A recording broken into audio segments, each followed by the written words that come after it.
embryos are cultured in incubators in the lab for 5 or 6 days. Each dish contains 2 unique identifiers to the patient. That way there's no mix-ups. We check the embryos on day 1, 2, 5, and 6.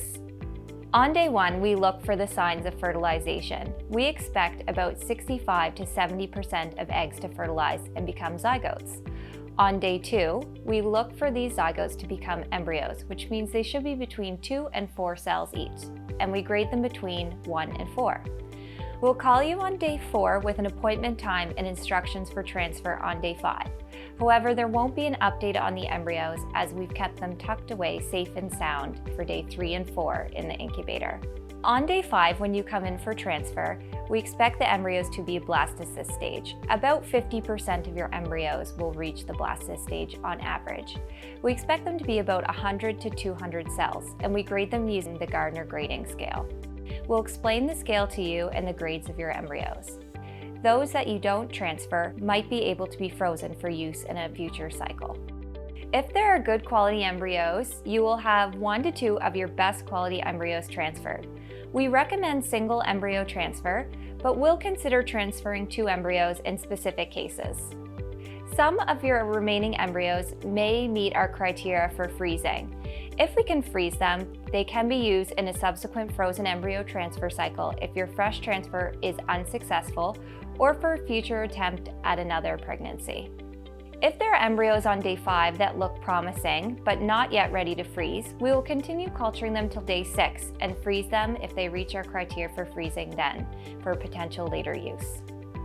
Supplemental progesterone and estrogen are taken up to 12 weeks of pregnancy. Common side effects include fatigue, dizziness, bloating, and breast tenderness.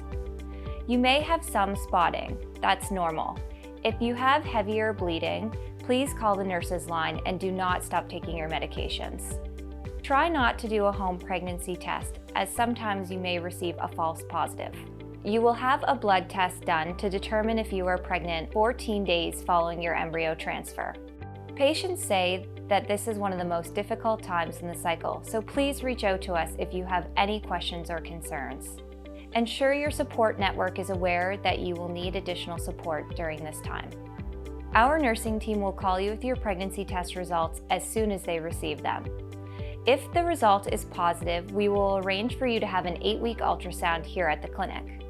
After that time, you will be referred to another physician for prenatal care. Our team of physicians, lab, and nursing complete a chart review on every cycle that does not result in a positive pregnancy test. An appointment will be offered to you once your chart review is completed.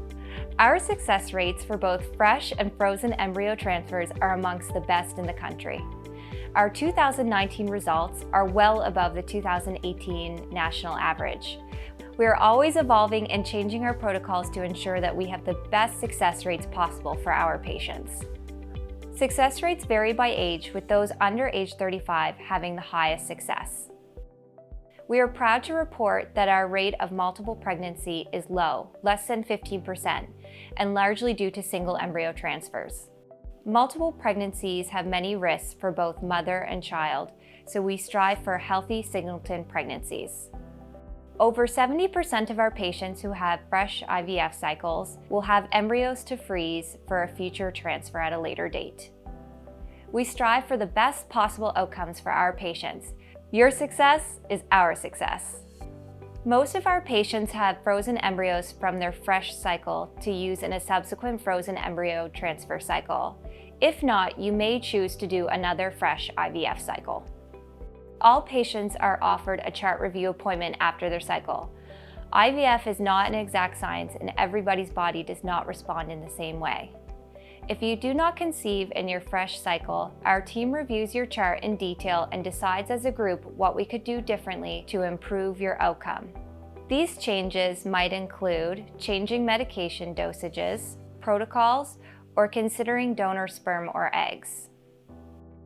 This video provides a brief overview of an IVF cycle. If you decide to proceed with IVF, we ask that you go to aart.ca and click on Resources, and then Patient Information and Forms to review the entire information package, which is everything you need to know about your cycle, including risks, consents, etc.